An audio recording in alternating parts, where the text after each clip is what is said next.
دے اندھیرا تو کیا بات ہے، میری قسمت کا میرے خدا تو اگر دور کر دے اندھیرا تو کیا بات ہے، ہجر کی تند و تاریک راتوں کا اب ہو حرم میں سویرا تو کیا بات ہے، میرے ہونٹوں پہ ہر دم رہے پھوٹتے اپنی آقا کی توصیف کے زمزمے، میرے ہونٹوں پہ ہر دم رہے پھوٹتے اپنی آقا کی توصیف کے زمزمے، اس کے بدلے مجھے قبر و حشر میں، اس کے بدلے مجھے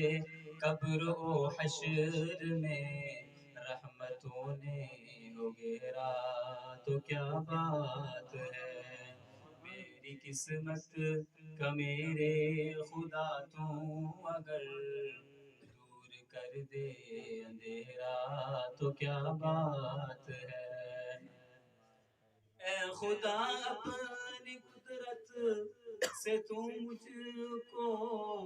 بازو کی جگہ اگر لگا دے تو پر دن کو اڑتا پھروں گرد کعبے کے میں شب مدینے بسیرا تو کیا بات ہے، میری قسمت کا میرے خدا تو اگر دور کر دے اندھیرا تو کیا بات ہے، ہجر کی تند و تاریک راتوں کا اب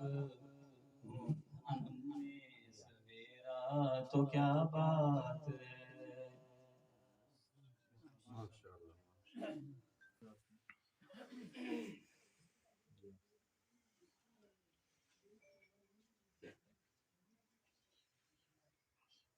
الحمدللہ یہ تا جو کوئی ننڑو پروگرام ای تقریب استار فضیلت کے عنوان سان تھی رہی ہے، یہ میں قرآن پاک جی تلاوت میں اساں باہری ملک کا آئل مہمان حصو ورتو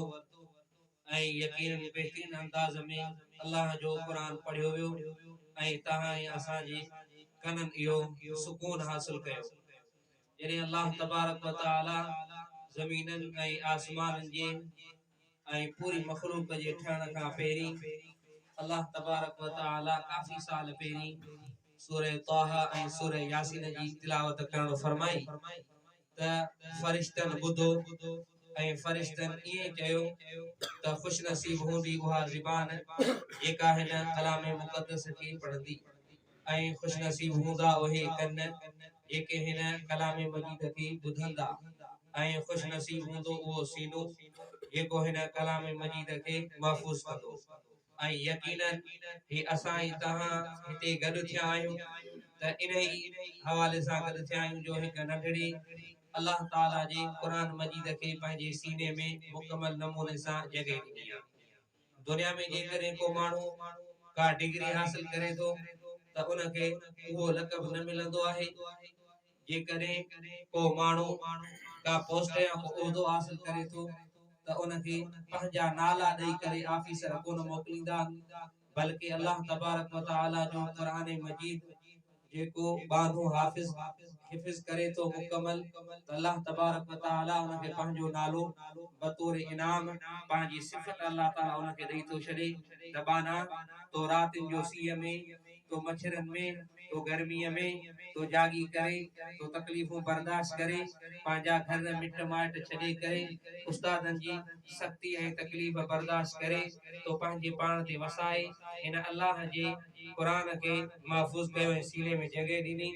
त हाणे अॼु खां पोइ तूं मुंहिंजी इन सिफ़त सां सरफराज़ आहीं त तोखे बि माण्हू हाफ़िज़ चवंदा, हालांकि हाफ़िज़ अल्लाह जी सिफ़त आहे अड़े नमूने सां जेको माण्हू हिन क़ुरान जे इल्म खे महफ़ूज़ थो करे त अल्लाह तबारक व तआला बतौर इनाम जे उन बाने खे ईअं थो चवे त हाणे बाना तो मदरसे जे अंदरि कदम ते वेही करे पट ते वेही करे हिन क़ुरान जो इल्म हासिल कयो हाणे तोखे मुंहिंजी सिफ़त बतौर इनाम आहे त तूं अॼु ॾींहं खां पोइ आलिम आहे हालांकि इहो आलिम ऐं हाफ़िज़ अल्लाह जो सिफ़तूं आहिनि पर अल्लाह ताला क़ुरान मजीद के महफूज़ करण खां पोइ ये पंहिंजूं सिफ़तूं उन पंहिंजे बाने खे बतौर इनाम ॾींदो आहे त अल्हम्दुलिल्लाह जेको हिन नंढड़े क़ुरान मजीद खे मुकमल कयो आहे यकीनन इहा नंढड़े जी त महिनत आहे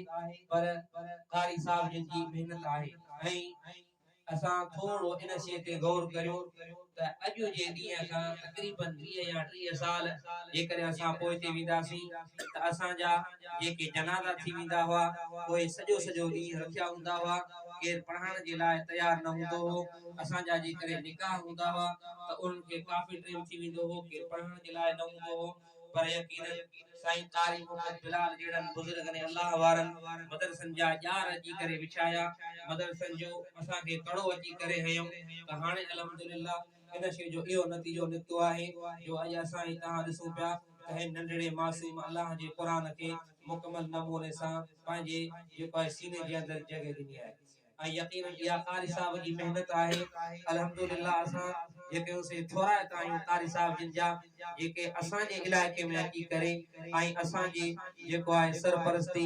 ऐं निगरानी सां गॾोगॾु साईं जिन पंहिंजी महिनत ऐं मसरूफ़ियात जो इहो नतीजो कढी ॾेखारियो जो अॼु असां ई तव्हांजे साम्हूं ही ॿारलो क़ुरान पाक मुकमल हिफ़्ज़ सीने में खणी करे असां ई तव्हांजे साम्हूं मौजूदु आहियूं मुसलमानो इहो एज़ाज़ आहे इहा ख़ुशकिस्मती आहे ऐं मुबारक जा लाइक़ आहिनि हिन नंढड़े जा वालिदैन ऐं कारी मोहम्मद बिलाल साहब जिन जी निगरानी ऐं महिनत सां जिन जे फ़िक्र ऐं जदोजहद सां हिन नंढड़े ॿार अल्लाह जे क़ुरान खे महफ़ूज़ कयो आहे ऐं यकीनन क़ुरान